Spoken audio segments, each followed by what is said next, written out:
Night clung to Harbor City like wet smoke, the kind that makes neon signs look tired and rain taste like rust. The clock above the old gas station flicked between 11:03 and 11:04 p.m. as Nia Turner stepped off the cracked sidewalk, clutching a wad of 8 wrinkled dollar bills, everything she had left in the world. Her fingers trembled. The bills were soft from too many handoffs, too many nights choosing between bus fare or breakfast for her daughter. $8. Tomorrow, that money was supposed to buy Ava's breakfast, maybe milk, maybe bread if she was lucky. The gas station lights buzzed overhead, casting a pale yellow glow over oil-stained pavement. In the distance, traffic whispered on the highway. Nia adjusted the strap of her thrift store backpack and exhaled. Her body ached from 2 shifts back-to-back, laundromat by day, diner by night. Her shoes were worn thin, her shoulders sore, her hope stretched to breaking.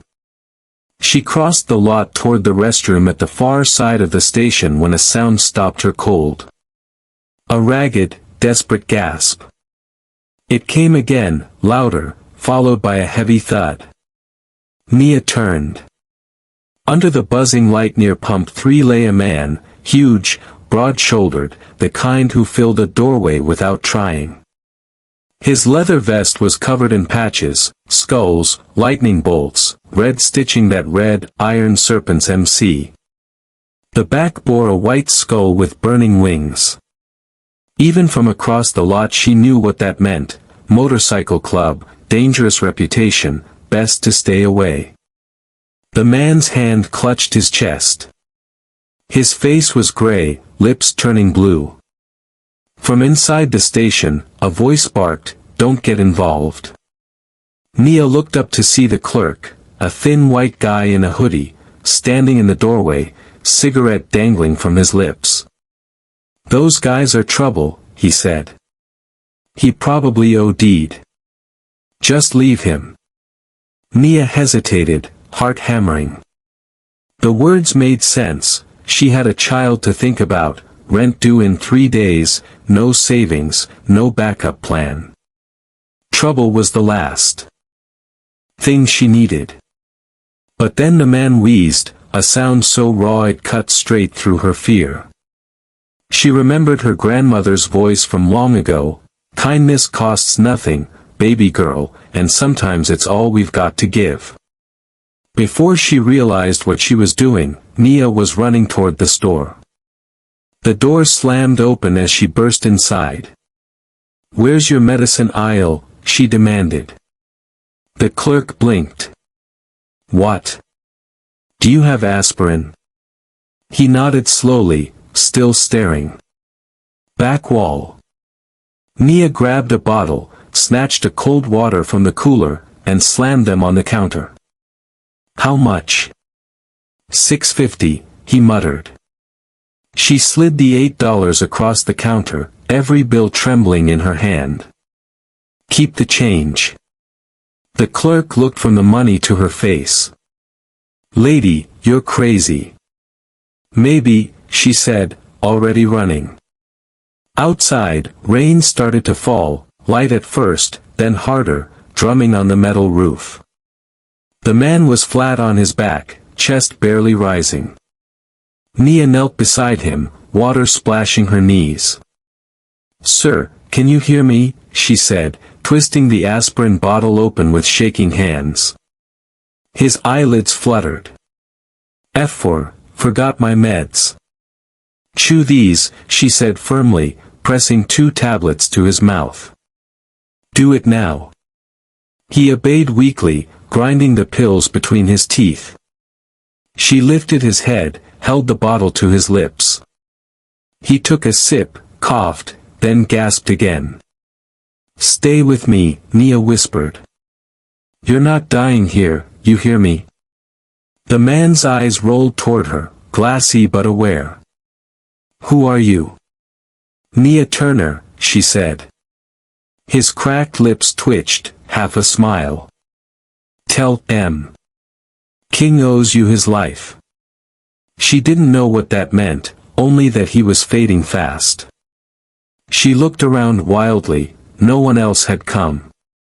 The parking lot was empty except for the humming fluorescent lights and the rain that blurred everything into silver streaks. Nia's phone had 1 bar left, 10% battery. She dialed 911. The call cut out halfway through the address. Damn it! She sprinted back to the store, bursting in. Call an ambulance now. The clerk sighed but picked up the phone. Fine, fine. Nia didn't wait. She dashed back outside and dropped to her knees beside the biker again. His breath came shallow, his pulse faint.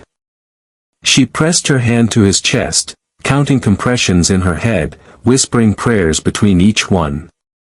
Come on, come on. Headlights cut through the rain, another motorcycle, smaller, sleeker. The rider leapt off before it stopped moving. King, he shouted, falling beside the man. Oh my God, he looked at Nia, disbelief flooding his face. You helped him. He needed it, she said simply. He nodded, hands trembling. Most people would have walked away. In the distance, sirens wailed, closer, louder. Red and blue reflections danced across the wet asphalt. The paramedics arrived in a flurry of motion, kneeling with practiced calm. One of them checked the man's vitals, looked up at Nia. Did you give him aspirin? Yes. 2 tablets, about 3 minutes ago. The medic nodded. You probably just saved his life. They lifted the man, King, onto a stretcher. As they rolled him toward the ambulance, he reached out again, his hand finding Nia's. The grip was weak but determined. Thank you, he rasped, the oxygen mask muffling his words. Nia squeezed his fingers. You're going to be okay. Then he was gone, doors slammed, sirens screamed, the ambulance disappeared into the rain. The parking lot was silent again, except for the steady buzz of the lights overhead. The younger biker, dark hair, leather vest, rain dripping from his jawline, turned to her.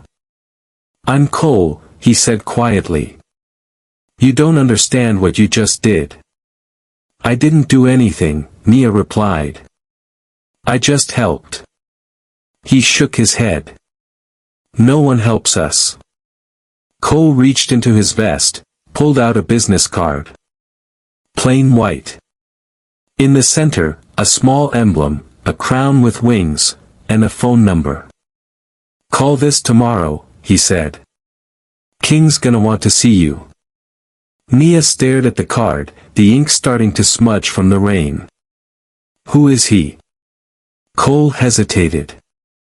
Someone who doesn't forget kindness. Then he swung onto his bike, engine roaring like thunder, and vanished down the street. For a long moment, Nia just stood there, alone, drenched, clutching a damp business card in one hand and $1.50 in change in the other. $8 gone. Her last $8. She looked up at the humming lights, water dripping from her hair, and let out a long, shaking breath. Maybe she'd made a mistake. Maybe tomorrow she'd regret it. But as she started the long walk home through the rain-glossed streets, one thought kept her moving. If I hadn't helped him, that man would be dead right now. And for Nia Turner, that was reason enough. Morning came quietly, as if the world itself didn't want to wake her. The cracked blinds of apartment 2C let in thin lines of gray light that cut across the faded wallpaper. Nia Turner lay still for a moment, caught between exhaustion and disbelief. She wasn't sure if last night had been real, the rain, the biker, the ambulance lights vanishing into darkness. Then the alarm blared, 5 a.m. sharp. Same as always. Her life ran on alarms and coffee she couldn't afford. She sat up slowly, joints stiff, body aching from double shifts. Her hands still smelled faintly of detergent from the laundromat. The cold floor bit at her bare feet as she crossed the tiny room toward the kitchenette. The fridge hummed like an old man wheezing. Inside, half a carton of milk, a few crackers, and one banana that was more brown than yellow. Ava's breakfast. Her 6-year-old daughter slept curled beneath a blanket patterned with cartoon stars, one small arm flung across a stuffed rabbit missing an ear. Nia knelt beside her and brushed a curl from her forehead. "Rise and shine, sunshine." Ava blinked sleepily. "5 more minutes, Mommy." Nia smiled. "If I gave you 5, we'd both be late again." She stood, opened the cupboard, and stared at the last box of cereal, barely a handful left. She poured what she could into a bowl, added the last of the milk, and slid it across the table. Then she took the banana, split it neatly with a butter knife, and placed half beside the cereal. "What about you, Mommy?" Ava asked between bites. "I already ate at work," Nia lied. The lie rolled off her tongue so easily it scared her. She'd learned long ago that hunger sounded different when you made it sound like choice. The TV in the corner crackled with morning news, volume low. Somewhere in Harbor City, the anchor said, a biker gang leader had been rushed to St. Mary's Hospital after a suspected heart attack. Nia froze. Her hand tightened around the coffee mug. So it was real. The man she'd helped, King, was alive, or at least still fighting. Ava's voice pulled her back. "Mommy, can I take my bunny to school today?" "Sure, baby. Just don't let him get into trouble." Ava giggled, cereal milk on her chin. For that sound alone, Nia felt like the richest woman alive. After breakfast, she helped Ava into her faded pink jacket, patched at the elbow, and walked her down 2 flights of stairs to Mrs. Reed's apartment. The elderly neighbor watched Ava before school. "Rent came cheaper when you helped your neighbors help you." Mrs. Reed opened the door in a floral robe, eyes half open. "Morning, child." "Morning." "She's got her lunch in the bag, inhaler in the side pocket." Mrs. Reed nodded, smiling at Ava. "Go on, sweet pea. Your cartoons are waiting." Ava ran inside, laughing. Nia lingered at the door. "You look dead on your feet," Mrs. Reed said. "You workin' both jobs again today?" "Yeah. I got rent due in 3 days. No choice." Mrs. Reed's eyes softened. "You can't pour from an empty cup, baby." "I'll rest when the bill's due," Nia said, forcing a grin. Outside, the air bit cold against her cheeks. She tugged her hood up and began the long walk to the laundromat. Her car had died 3 weeks ago, and public buses came late or not at all. The walk took 40 minutes through cracked sidewalks and the smell of fried dough from the bakery on 3rd.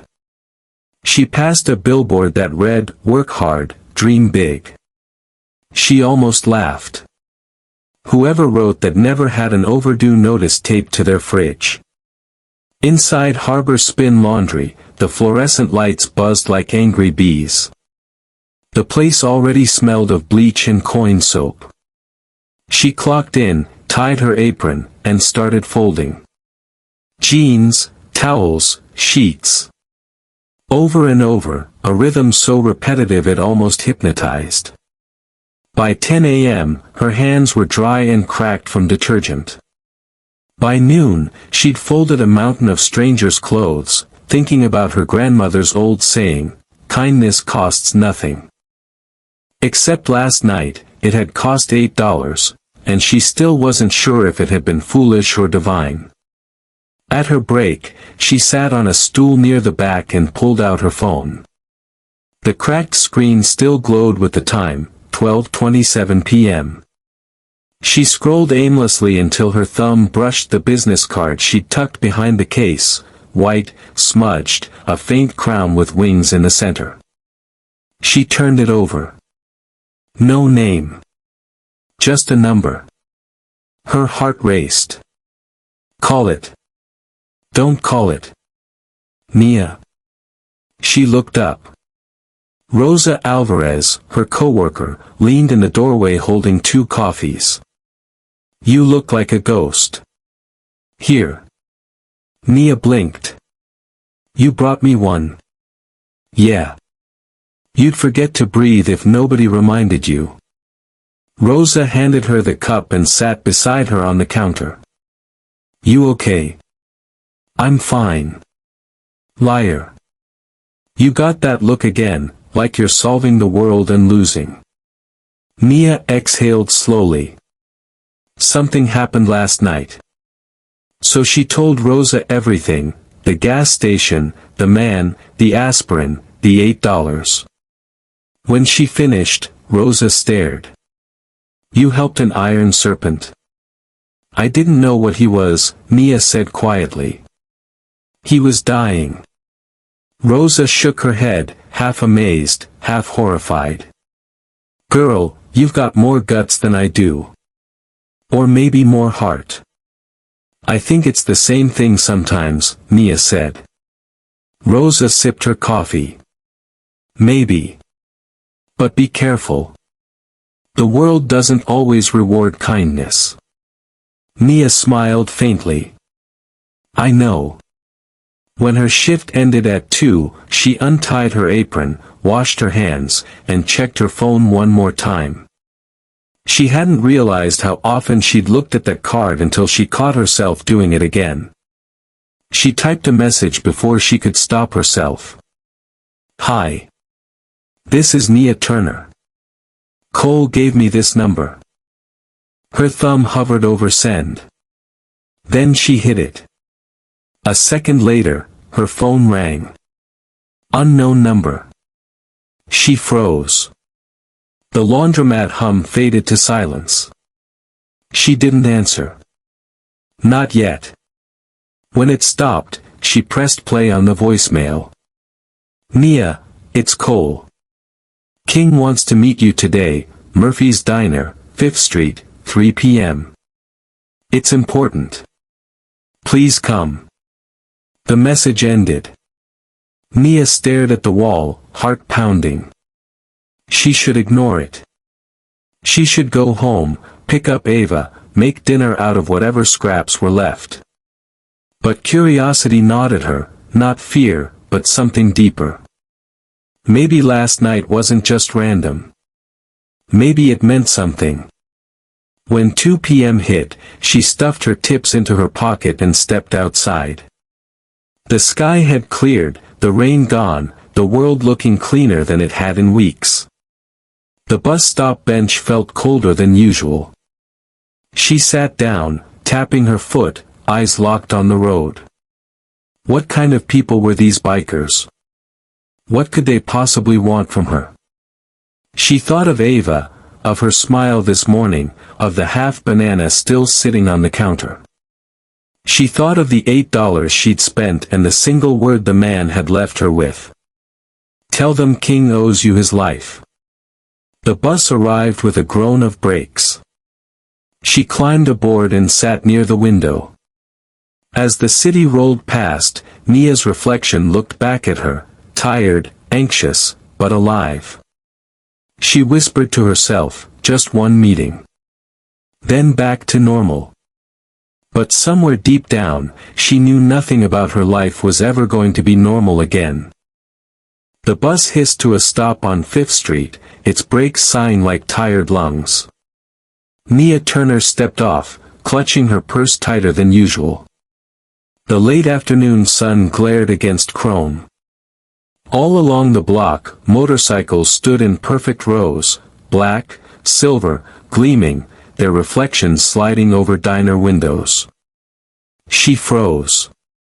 There had to be 30 of them, maybe more. Every head turned when she stepped onto the curb.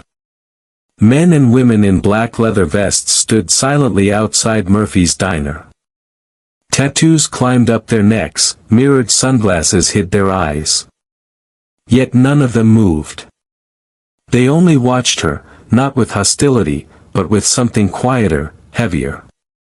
Cole, the man from last night, appeared from the doorway. Same leather vest, same emblem of the winged crown over the skull. Only this time, there was a soft smile beneath his scruff. "You came," he said. "I almost didn't," Nia replied. "King's waiting inside." He motioned toward the door. For a moment she thought about turning around, getting back on the bus, forgetting all of it. But then she saw her reflection in the glass, a tired woman who'd spent too long surviving, not living. Something told her she needed to see this through. When she stepped inside, the diner fell completely silent. Forks froze mid-air, conversation stopped, the jukebox's faint hum seemed to hold its breath. Every biker in the room rose to their feet as she passed. The sound of leather shifting filled the space. Nia's throat tightened. "Why are they?" Cole whispered, "Respect. You saved their brother." At the back booth, near the corner where sunlight streaked across red vinyl, sat the man she'd saved. King Doyle. He looked different in daylight, paler, thinner, but alive. His beard had been trimmed, a hospital band peeked out from beneath his cuff. His eyes, a deep steel gray, met hers with quiet gravity. When she approached, he stood slowly, wincing as he did. "Nia Turner." She nodded. "Mr. Doyle." "Call me King," he said, voice rough but steady. "Please, sit." She slid into the booth across from him. Cole remained standing beside the table like a bodyguard, arms crossed, expression unreadable. King studied her face for a long moment before speaking. "You look exactly how I imagined. Tired but kind. The world's not built for people like you." "I'm not sure what that means," Nia said carefully. "It means most people walk past pain. You didn't." She looked down at her hands. "Anyone would have done the same." King's mouth curved into a weary half-smile. "No. They wouldn't." He reached inside his jacket, pulled out a small photo wrapped in a clear sleeve, and slid it across the table. Nia glanced down. It showed a younger version of him, no tattoos, no leather, standing beside a woman with laughing eyes. Between them, a little girl in a pink tutu beamed at the camera. "My daughter," he said quietly. Her name was Lila. "She's beautiful." "She was," he corrected. "Leukemia. She was 7. By the time we found a hospital that would take her, the insurance had run out. I sold my bike, my tools, everything. It wasn't enough." Nia's chest ached. I'm so sorry." He nodded once. "After she passed, I stopped believing in people. In help. I built walls, joined the serpents, found family in men who'd already lost everything too. But then, you." He leaned forward, eyes intense. "You, a woman with nothing, spent your last $8 on me. You didn't ask who I was. You didn't care about the patch on my back. You just helped." She didn't know what to say. The diner air felt thick, like the walls themselves were listening. "I owe you my life," King said simply. "I didn't save you for a favor," she murmured. "I know. That's why it matters." For a long moment, they sat in silence, the hum of a coffee pot, the distant rumble of engines outside. Then King pulled a small leather notebook from his vest and opened it. Inside were photographs, homes being repaired, kids holding toys, families standing in front of vans painted with the words Lila's Legacy Foundation. "This is what I built in her name," he said. "We help families like the one I lost, single moms, veterans, folks one bad day away from nothing. I funded with club money, donations, charity rides, but we've never had someone like you. Someone like me. Someone who's lived it," King said. "Who knows what it feels like to have $8 left and still give it away." Nia felt her throat tighten again. "You don't even know me." "I know enough." Cole placed a folded paper on the table. "King asked me to draft this morning." Nia unfolded it, a check for $25,000, her name already written in neat block letters. She stared at it, heart pounding. "No. No, I can't take this." King's voice was calm. "It's not payment. It's balance. You gave me life, I'm giving you breathing room." She slid the check back. "I didn't help you for money." He nodded slowly, a look of respect flickering across his face. "That's exactly why I trust you." Cole leaned down. "There's a number on the back of that card I gave you. It's the foundation office. We want you to come by tomorrow. No promises, no contracts, just a talk. Hear us out." Nia hesitated. "What would you even want me to do?"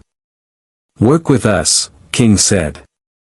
"Find the people nobody else sees.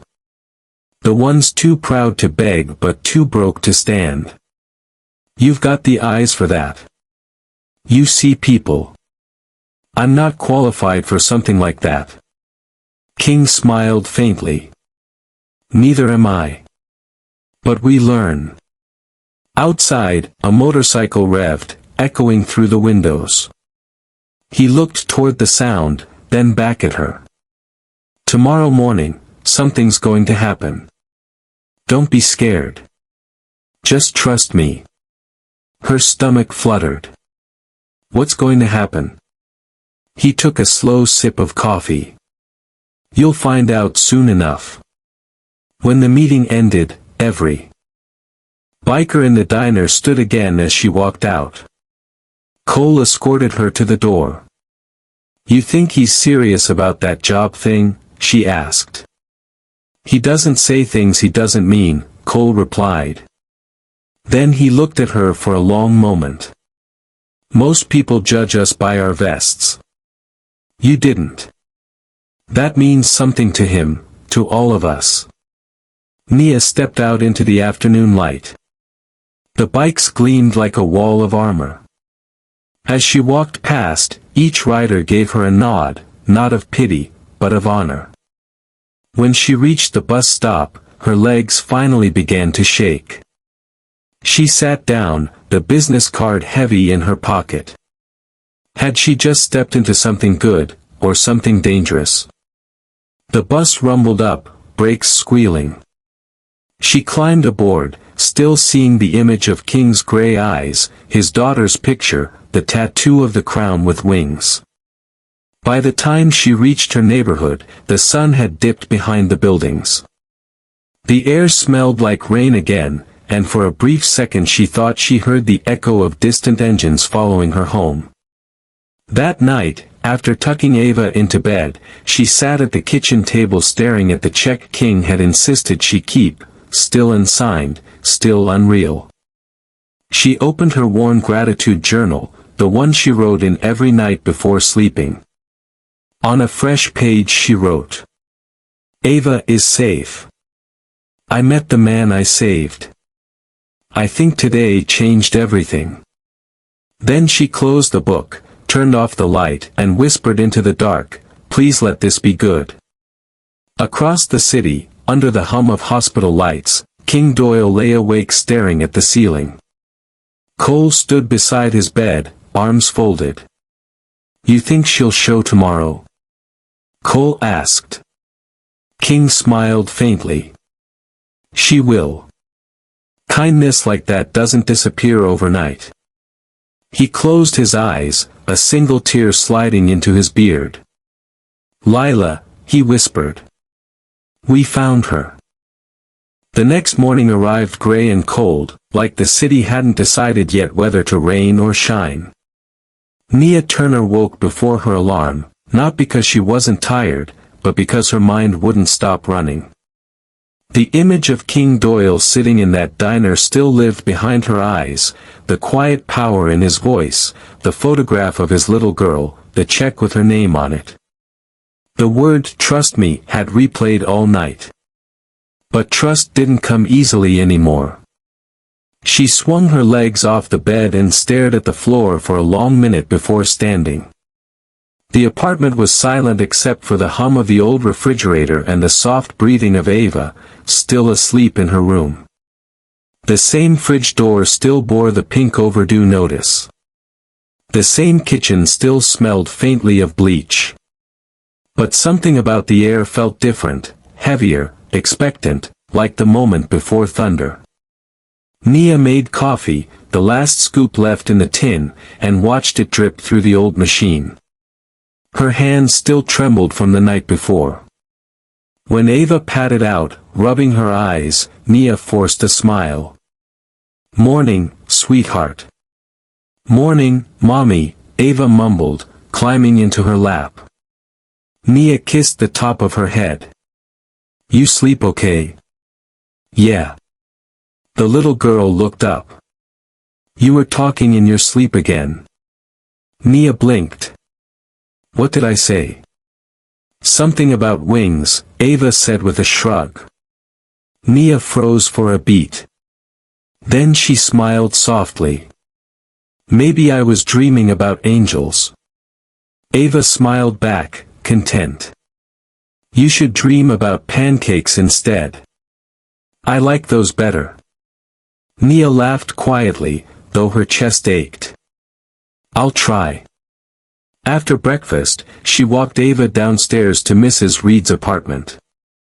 The older woman was already waiting by the door, robe wrapped tight, hair pinned up in curlers. Mornin', baby, Mrs. Reed said. Her tone was warm but cautious, the kind people use when they're not sure if they should hug you or warn you again. Morning, Nia said, helping Ava with her backpack. Mrs. Reed leaned against the doorframe. I heard you met that biker yesterday. Nia stiffened. Word travels fast. Mrs. Reed sighed. This building's old, walls talk. Nia didn't answer. You listen, child, the woman continued gently. I've seen good hearts get crushed trying to save people who don't want Savon. You remember that, you hear? Nia nodded, but quietly. He didn't seem like the monster everyone thinks.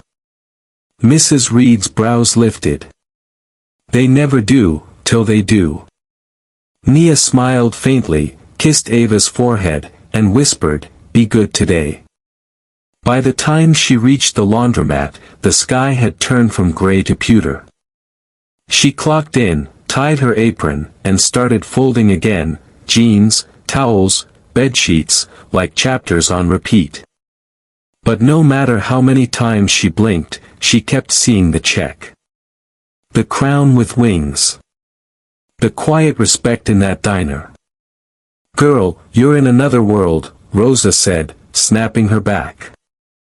Nia blinked. Sorry. Long night. Rosa squinted. This about your biker? He's not mine, Nia said quickly. Rosa smirked. Didn't say he was. Just said your biker. Nia rolled her eyes, but the corner of her mouth twitched. He offered me a job. Rosa stopped folding. Wait, what? Some kind of outreach work for a charity he runs. He called it Lila's Legacy. Is that the same guy who runs with those Iron Serpent dudes? Yeah. Girl, Rosa said, lowering her voice. That's something. Either a blessing or a headline. I don't know which yet, Nia admitted. Rosa handed her a hanger. If it's a blessing, you'll know. If it's a trap, you'll know faster. The bell above the door jingled, customers came, dropped off bags, the rhythm of the day resumed. Hours passed. The smell of soap filled the air, and for a while, Nia lost herself in the routine. But at 12:40, her phone buzzed. Unknown number. Her heart skipped. She hesitated before answering. Hello. A familiar voice came through, low and calm. Nia, it's Cole. King wanted me to check in. Did you think about our offer? I did, she said. I just don't know if I'm the right person for something like that. You are, he said simply. But you don't have to decide now. Just come by tomorrow morning. We'll show you. Show me what? The truth. The line clicked off. Nia stared at the phone for a long time. The truth. What did that even mean? At 2, her shift ended. She changed into her jacket, stuffed her tips into her pocket, and started toward the bus stop. But halfway down the street, something made her stop. Across the road, parked beneath a streetlight, 2 motorcycles gleamed in the dull light. 2 men leaned against them, arms crossed. Both wore the serpent patch. When she met their eyes, they didn't move. They just nodded once, slow and deliberate, not threatening, but protective, like sentinels. Then, without a word, they climbed onto their bikes, started the engines, and rode away. The rumble echoed down the block, leaving only the smell of exhaust and the strange feeling that she wasn't as invisible as she thought. That night, after Ava fell asleep, Nia sat at the kitchen table with the business card in one hand and a cup of cold coffee in the other. She turned the card over again and again. The inked crown and wings gleamed faintly in the lamplight, like a symbol she was supposed to recognize. She picked up her journal, opened to a clean page, and wrote. Something's happening. I don't understand it yet, but it feels bigger than me. A knock startled her. 3 short taps. Her heart jumped. She glanced toward the door. It was Mrs. Reed again, wrapped in her robe, slippers shuffling. You got visitors, she said, voice shaky. Big fellas. Said their names are Cole and King. Nia's pulse stuttered. They're here. Outside. On motorcycles. Lord, child, what's happening? Nia swallowed hard. I think I'm about to find out. She opened the door and stepped out into the cold. The air vibrated faintly with idling engines. King sat on his bike, dark jacket catching the streetlight.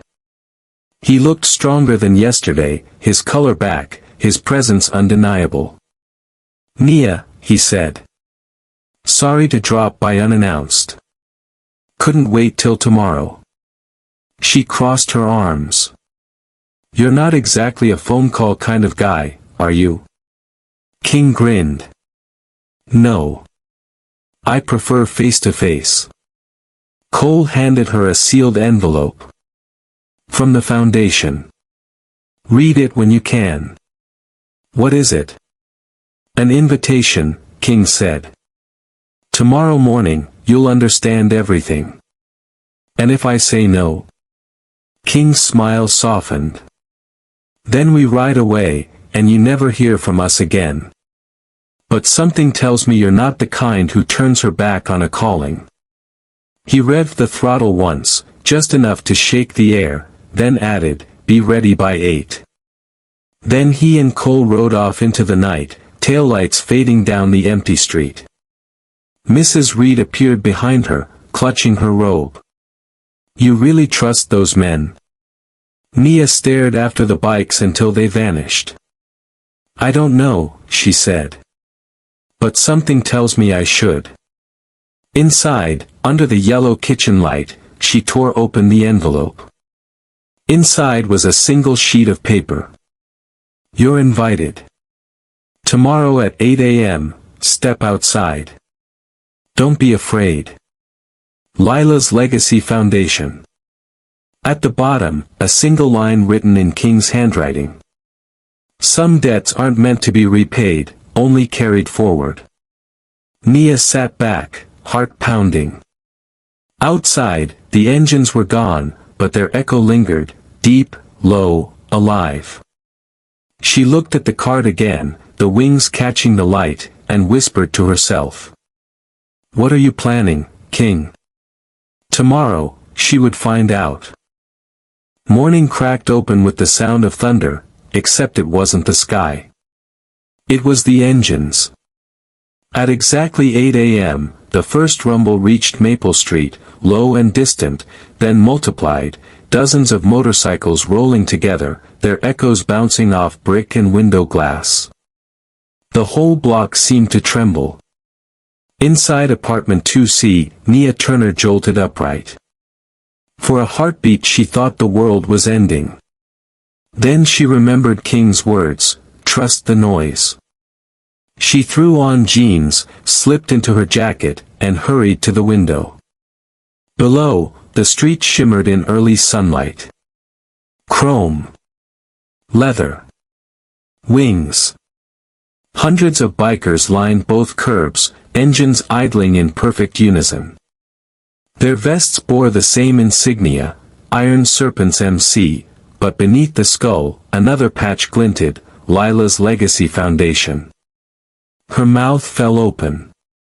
Ava scrambled from bed, clutching her stuffed rabbit. "Mommy, why are there so many motorcycles?" Nia could barely speak.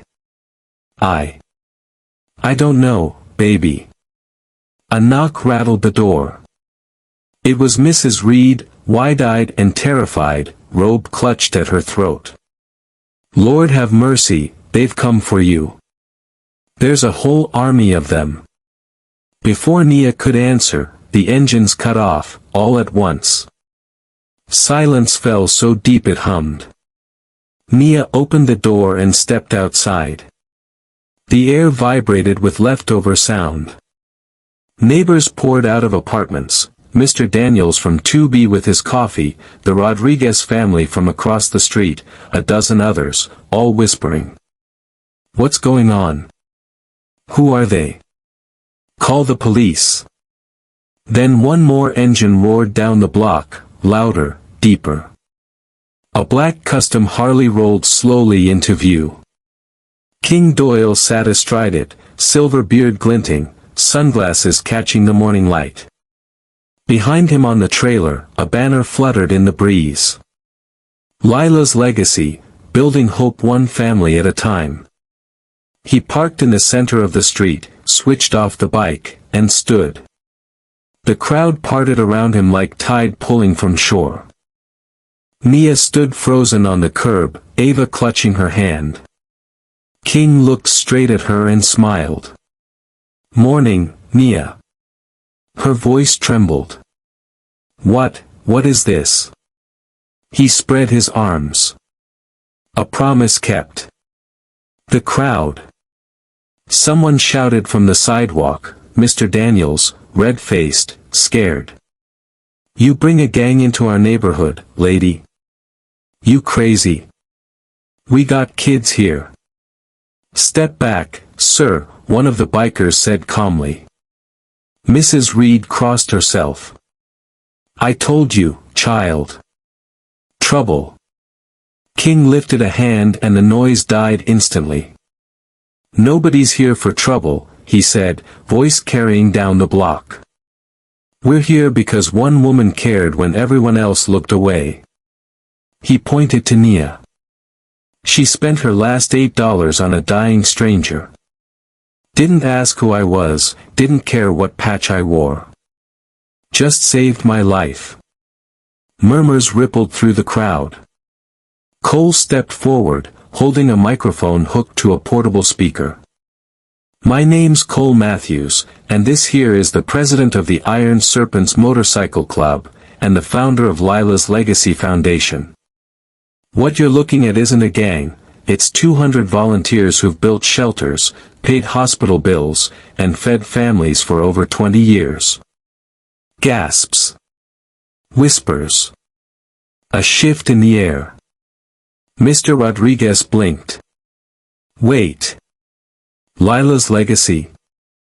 You helped my cousin Miguel, veteran from Detroit. You paid for his therapy. A woman near the corner lifted her hand. My son's surgery. 2 years ago. You, her voice broke, you saved him. Cole nodded. That's us. Mrs. Reed lowered her phone slowly, shame washing over her face. King walked toward Nia. Every boot step echoed. You see, people judge by what they fear. But kindness doesn't wear a uniform. He reached into his jacket and pulled out an envelope. Nia Turner, this is yours. She took it, hands shaking. Inside. A check for $25,000. A job offer printed on official letterhead. Position, Community Outreach Coordinator, Lila's Legacy Foundation. Salary, $52,000/year plus full benefits. Start date, 2 weeks. Her knees nearly buckled. This can't be real. It's very real, King said. You gave me time I didn't have. Let me give you life you deserve. Transformation. Applause erupted from the bikers first, slow, rhythmic, like thunder warming the air. Then neighbors joined in, hesitant at first, then louder. Ava looked up at her mother. Mommy, are you famous? Nia laughed through tears. No, baby. Just lucky. King nodded to his crew. A semi-truck pulled forward, air brakes hissing. The back door lifted to reveal boxes stacked floor to ceiling, furniture, groceries, school supplies, toys. This, Cole announced, is the first delivery from Lila's Legacy to Maple Street. A full home makeover for Nia Turner and her daughter. The crowd gasped. Mrs. Reed covered her mouth. I don't deserve all this, Nia whispered. King smiled softly. Neither did I when you saved me. But grace doesn't check receipts. Bikers began unloading. Neighbors, once frozen by fear, now stepped forward to help. Mr. Daniels grabbed a box of canned food. Mrs. Reed directed traffic. Kids clapped as crates of toys rolled by. The entire street transformed from panic to purpose. Nia stood speechless while people she'd known for years, people who had avoided eye contact with her yesterday, now worked side by side with men they'd feared. She felt Ava tug at her sleeve. Mommy, they brought me a bike. A tiny pink bicycle stood gleaming near the truck, a silver bow tied to the handlebars. Ava squealed and hugged it tight. Nia covered her mouth, tears spilling.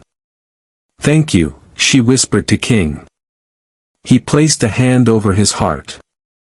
You already thanked me. You saw me when no one else did. The reveal. When the last box was carried inside, King climbed onto the truck bed, microphone in hand. Listen up. His voice rolled through the crowd. We're not done. 2 blocks from here stands an empty lot, used to be a textile factory. Starting next month, that ground becomes Turner House, a new community center under our Lila's Legacy. Job training, medical help, and after-school care for kids like Ava. Applause roared. Nia shook her head, overwhelmed. You can't name it after me. I already did, King said. Because this neighborhood needed a symbol, and you reminded us what one looks like. She covered her face with both hands and wept. Cole stepped forward, resting a hand on King's shoulder. Brother, you did good. King looked around at the faces, neighbors, bikers, children, all watching him. No, he said quietly. She did good. We just followed the example. Resolution. As the sun climbed higher, Maple Street turned into a festival. Grills lit. Kids raced bikes. The hum of laughter replaced the growl of engines. Mrs. Reed approached Nia, eyes wet. Baby, I owe you an apology. I let fear make me blind. You showed me what real courage looks like. Nia hugged her tightly. You were just trying to protect us. Now we both know better. King watched from the curb, arms folded, pride softening his face. Looks like you've got work to do, Miss Coordinator. She smiled through tears. Where do I start? Right here, he said. With them. He handed her a clipboard already filled with forms. Families in this block who need help.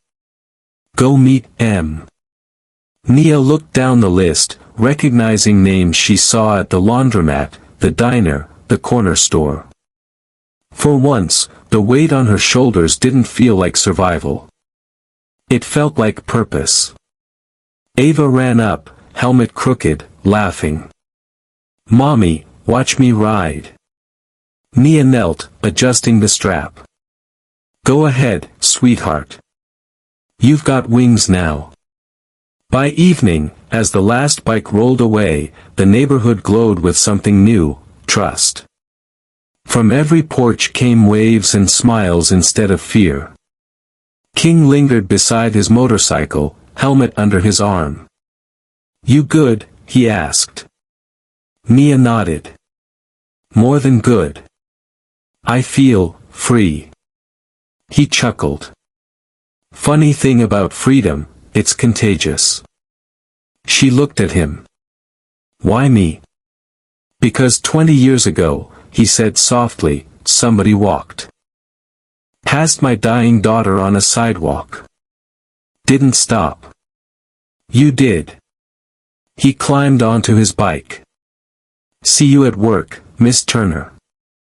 When the engines roared again, they didn't sound like thunder anymore. They sounded like hope.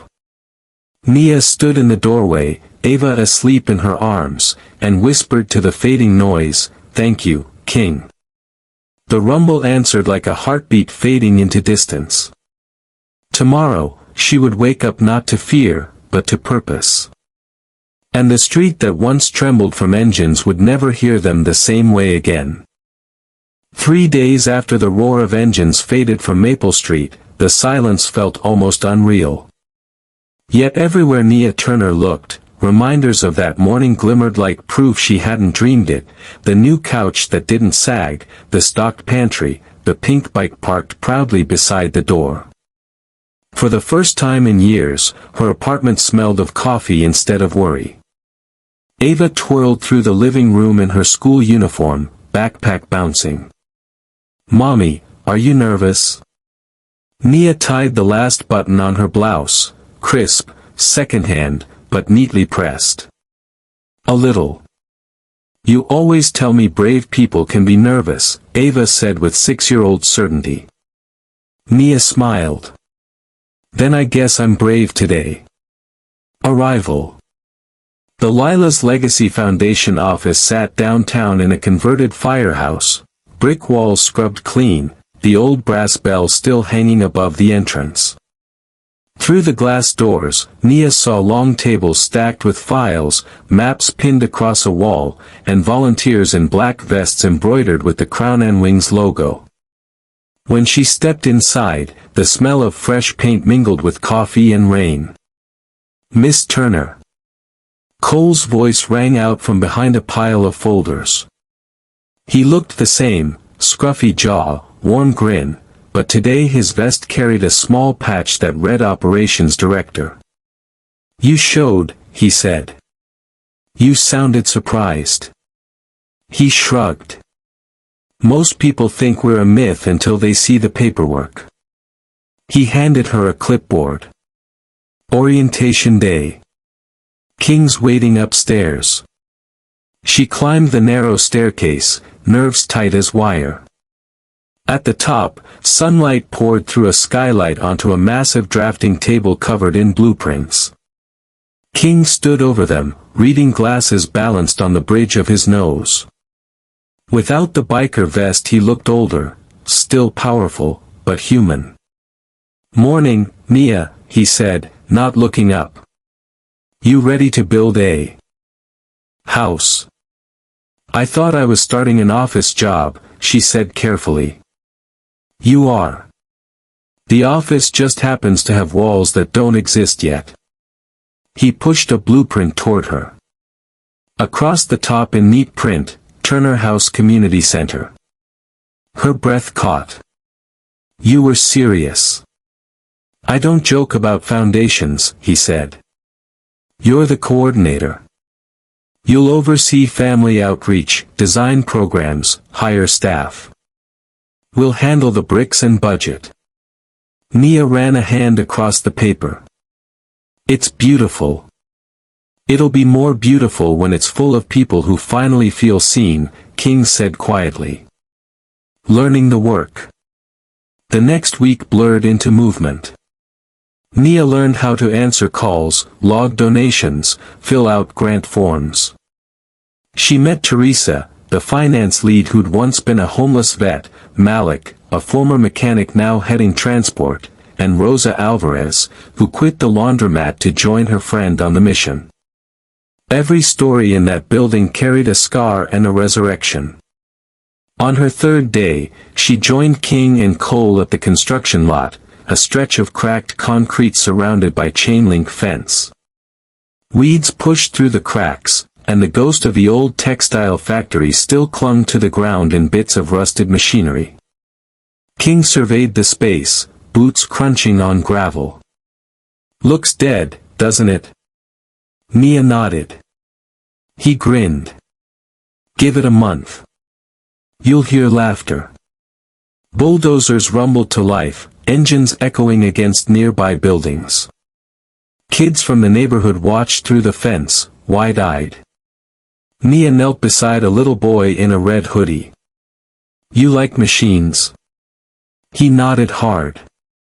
"Come back when we open," she said. "We'll have computers louder than that." The boy laughed, running to tell his friends. King watched her, smiling. "You've got the gift." "What gift?" "People trust you before you even speak." She shrugged. "Maybe they see themselves. Purpose takes shape." By the second week, the outline of Turner House began to rise, steel skeleton, scaffolding, banners flapping with the Winged Crown logo. Local news vans appeared, curious. The same neighbors who'd hidden behind curtains now arrived with trays of food for the workers. Nia managed schedules, deliveries, volunteers. Every evening she collapsed into bed, exhausted but fulfilled. The old ache of hopelessness had been replaced by sore muscles and steady purpose. Still, part of her couldn't shake the disbelief. Why me? That question hung over her until the day King invited her to ride with him. The ride. They met at dusk outside the construction site. The air smelled of hot metal and sawdust. King handed her a helmet. "Ever been on a bike?" "Not unless you count Ava's pink one." He chuckled. "Hold tight and trust me." The engine growled to life, and the city blurred. Wind tore through her hair, streetlights streaked past like comets. For the first time since childhood, she felt pure weightless freedom, no bus schedules, no fear of rent, just motion. When they finally stopped, they were at the edge of the bay.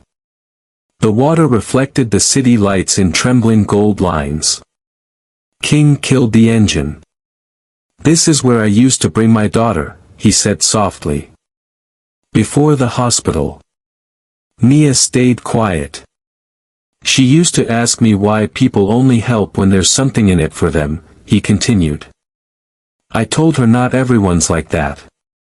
Years later, I started to wonder if I'd lied. Then you proved I hadn't." He looked at her. "You didn't just save me, Nia. You saved what was left of my faith." Tears stung her eyes. "King, I just did what anyone—" "No," he cut in gently. "You did what everyone could, but almost nobody does. That's rarer than gold." They stood in silence, the bay whispering below. Finally, King handed her a small metal key. "To Turner House. You'll lock up when we finish the first section tomorrow." Nia turned it in her palm, engraved with tiny wings. "Feels heavy." "It should," he said. "It opens more than doors." Opening day approaches. 2 weeks later, walls stood where weeds once grew. Windows gleamed. The sign "Turner House," a project of Lila's legacy, shone in fresh paint. The entire neighborhood gathered for the first walkthrough.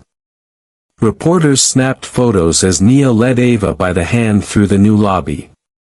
Fresh plaster dust hung in sunlight beams, saw's word somewhere in back. King watched from a distance, arms folded, pride and grief sharing his face. Rosa whispered, "You think she knows how much she changed him?" Cole smiled. "She's about to." The ceremony. At noon, King climbed onto a small wooden platform.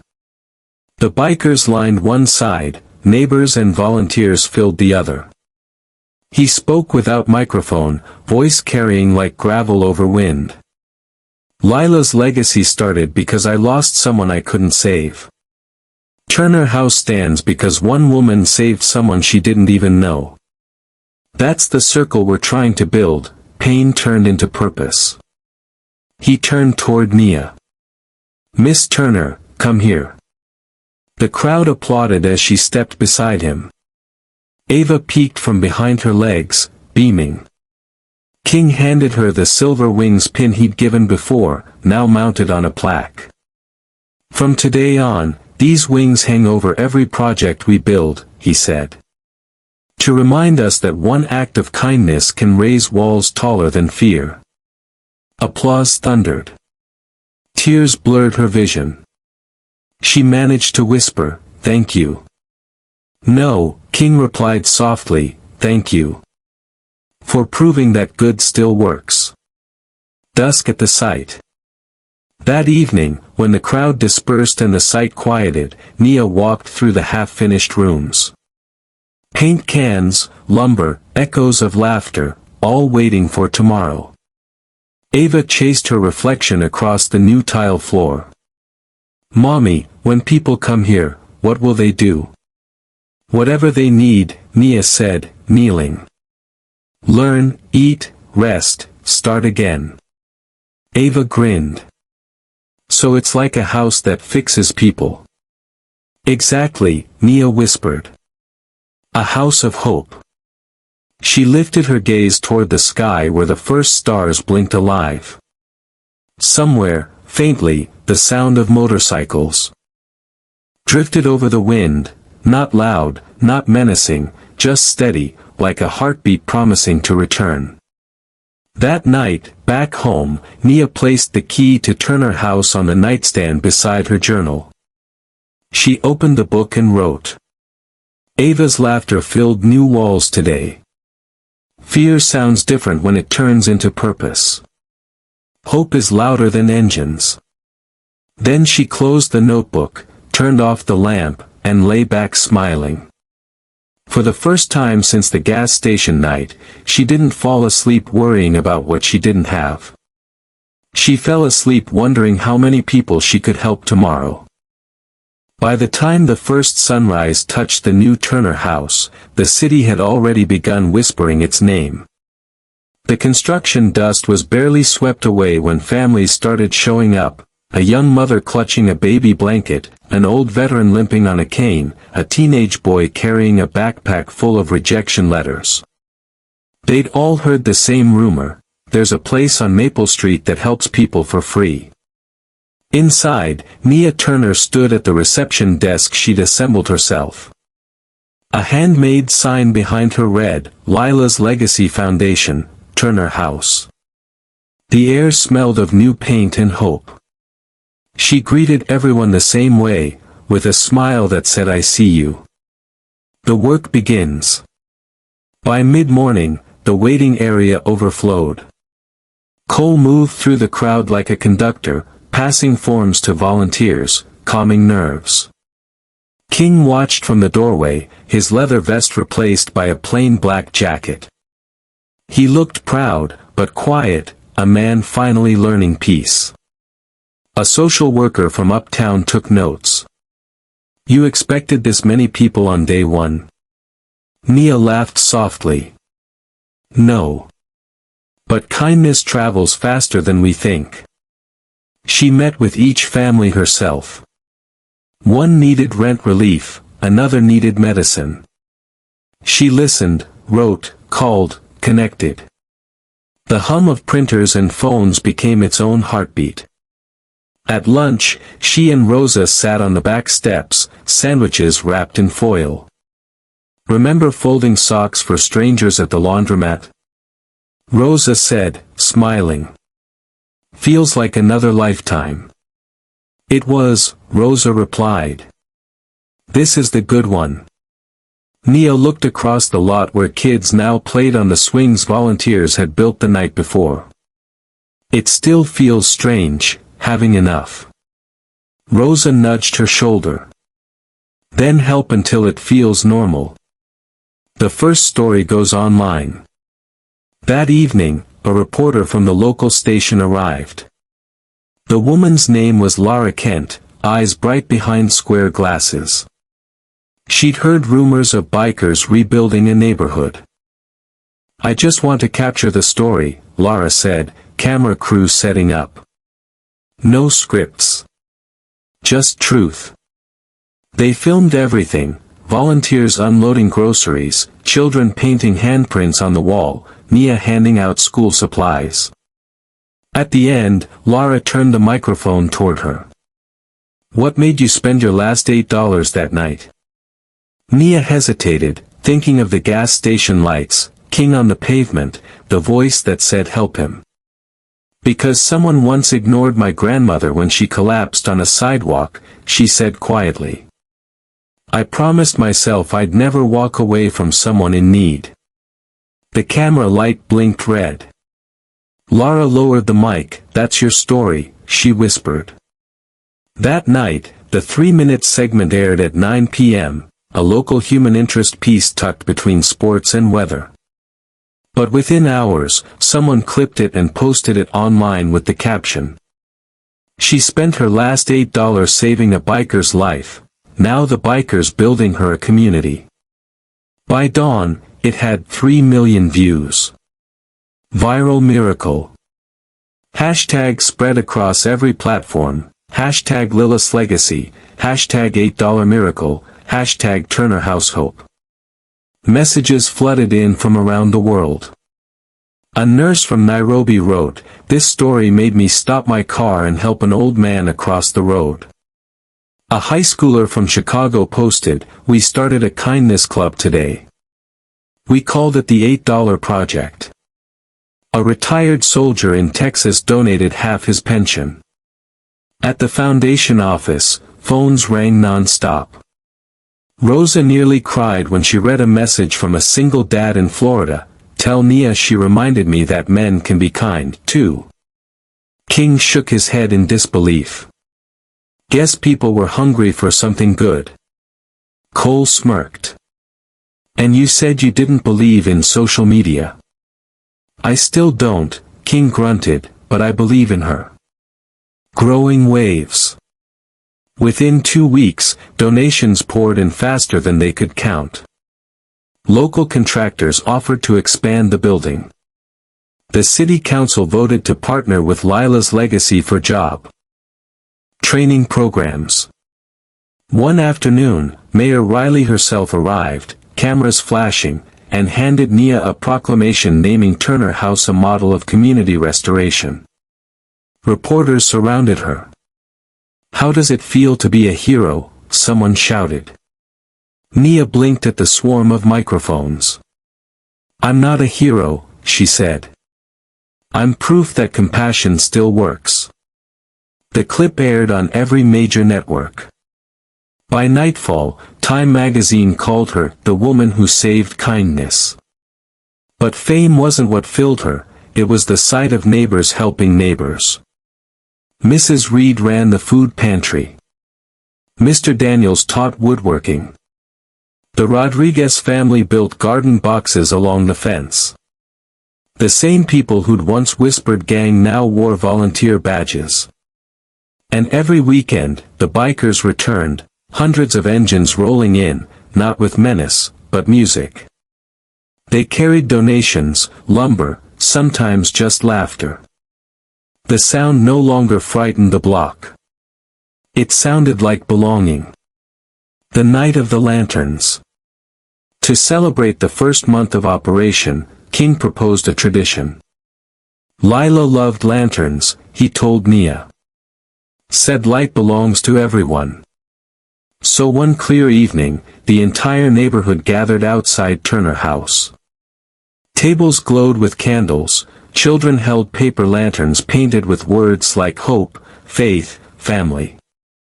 King stood on the steps, voice deep over the hush. A year ago, I was dead in every way that counts. Then one woman spent $8 and gave me my breath back. Tonight, we send that breath into the sky for everyone who's forgotten what it feels like. He turned to Nia. You ready? She nodded. Together they lit the first lantern. It floated upward, gold against the dark. Dozens followed, rising over rooftops like gentle stars. Ava pointed upward. Look, Mommy. They're flying. They always were, Nia whispered. Someone filmed it, the lights, the laughter, the roar of engines revving softly as lanterns drifted higher. Within a day, the video hit 10 million views. The ripple spreads further. Requests arrived from other cities, New Orleans, Denver, Baltimore. Communities wanted their own Turner houses. Construction crews volunteered, donors pledged funding. Lila's legacy grew from one office to 5. At the grand opening of the second site, a teenage boy in a worn jacket approached Nia, eyes bright. You don't know me, he said, but I saw your story. I was gonna quit school. Then I thought, if you can change the world with $8, I can finish one semester. She hugged him, unable to speak. Later that evening, King found her alone in the new lobby. You realize what you started, he said. Nia smiled faintly. You mean what we started? He shook his head. No. I've been building walls for years. You turned them into doors. Quiet moments. That night, after the celebration, Nia sat by the bay again, the same spot where King once brought her. The city lights rippled on the water, soft and endless. She opened her journal. One act of kindness is never alone. It grows, finds mirrors, travels through people's hands. The world keeps proving that noise can turn into music. She looked up and saw headlights in the distance, Dozens of bikes moving slowly along the bridge, their engines blending into one long note of gratitude. Ava's voice echoed from behind her. "Mommy, do you think they can hear us say thank you?" "I think they already know," Nia said, wrapping an arm around her daughter. Together they watched the procession cross the bridge, a ribbon of light cutting through the dark. The story of Turner House didn't end that night. It multiplied, in classrooms where children gathered lunch for others, in office lobbies where coworkers shared donations, in quiet moments when strangers reached out instead of walking past. Some called it the $8 movement. Others simply called it faith restored. But for Nia Turner, it was something smaller and greater at once, proof that love, once awakened, refuses to sleep again. 1 year later, Maple Street no longer looked like the same place. The cracked sidewalks had been repaved, murals now covered the old brick walls, bright colors, painted wings, faces of children laughing. And right in the center of it all stood Turner House, its glass doors glowing gold in the late afternoon sun. Inside, hundreds of people filled the main hall. Strings of lights arched overhead. On one wall hung a huge photograph, a woman kneeling in a gas station parking lot beside a fallen biker, her hands covered in light. Beneath it, a plaque read, "One act of kindness changed everything." Ava Turner, now 7 and proudly missing a front tooth, tugged on her mother's sleeve. "Mommy, they said you have to go on stage now." Nia laughed softly. "Guess there's no running away, huh?" "You're brave," Ava said with the same certainty she'd used a year ago. Nia squeezed her hand. "Only because you're watching." The ceremony. Cole adjusted the microphone at the front of the room. "Friends, family, brothers and sisters of Lila's legacy, welcome to our first-year anniversary." He paused as applause rippled through the hall. "We started with one woman, $8, and a heartbeat. Now we've got 6 community centers across the country and more being built every month." Cheers filled the air, but Cole raised a hand. "Before we celebrate numbers, let's remember the story that made them possible.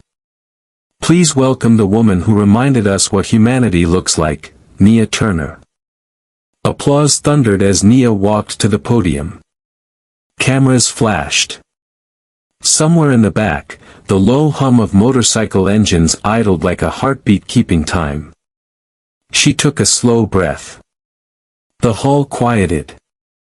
1 year ago today, she began, I was broke, scared, and walking home from the diner with $8 in my pocket. It was supposed to be my daughter's breakfast money. She glanced at Ava in the front row. Then I saw a man dying on the pavement. People told me to walk away. Something in me wouldn't. Her voice steadied. That choice didn't make me special. It just made me human. We forget how powerful that is, to care when nobody's watching. A hush fell over the hall. I spent $8 that night. But what I got back, she smiled faintly, was the proof that kindness is never a loss. It multiplies. It builds houses, feeds children, heals strangers. It saved me as much as it saved him. She turned slightly, meeting the gaze of King Doyle sitting near the aisle. His silver beard gleamed, his vest bore a new patch, Mentor. He nodded once, proud and quiet. Nia continued, Lila's legacy isn't just a foundation. It's a reminder that when compassion moves, walls fall. Fear turns into family. And the sound of engines, the sound that once made this neighborhood lock its doors, now means hope has arrived. Applause swelled. Cameras clicked. But Nia wasn't finished. She leaned closer to the mic, softer now. I don't know what your $8 look like. Maybe it's time, a meal, a ride, a second chance. Whatever it is, give it. The world doesn't need perfection. It just needs people who show up. The audience rose in a standing ovation. Ava jumped from her chair, clapping above her head. After the speech. When the noise finally settled, King approached the podium. "Mind if I steal the mic for a second?" he said, voice gravel smooth. The crowd laughed. Nia stepped aside. King rested one hand on the podium. "A year ago, I woke up in a hospital with a second chance I didn't deserve.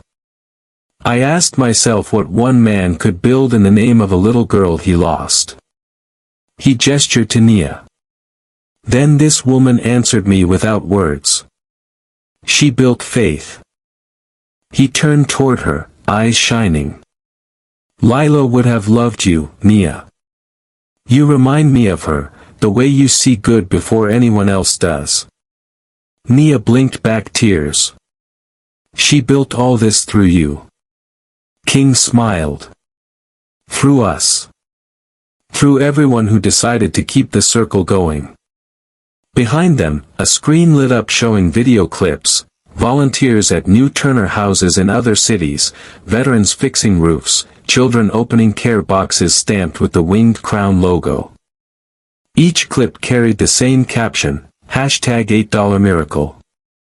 The crowd watched in silence, then cheered until the rafters shook. Moments of reflection. Later, after the ceremony, Nia slipped outside. The evening had turned indigo. The air smelled of street food smoke and motor oil sweetness from the line of bikes parked at the curb. She walked a few steps away from the lights, letting the noise fade behind her. Ava followed, holding 2 paper cups of lemonade. "You okay, Mommy?" "Yeah," Nia said. "Just thinking. About Grandma's rule." Nia smiled. "Kindness costs nothing." Ava nodded.